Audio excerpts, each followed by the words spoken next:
హరివిల్లు తగులుతూ ఎగరగా ఈ కాకి కూడా నెమలిగా మారెనులే. ప్రేమను చెప్పిన క్షణమే అది దేవుని కన్న క్షణమే, కానీ ఎగిరను మనసే.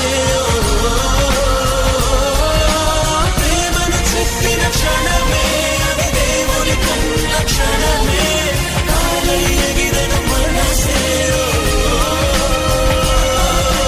చిగిరిదుమిగితే నింగి తగిలిను పదములు రెండు పక్షులాయను వేళ్ళ చివ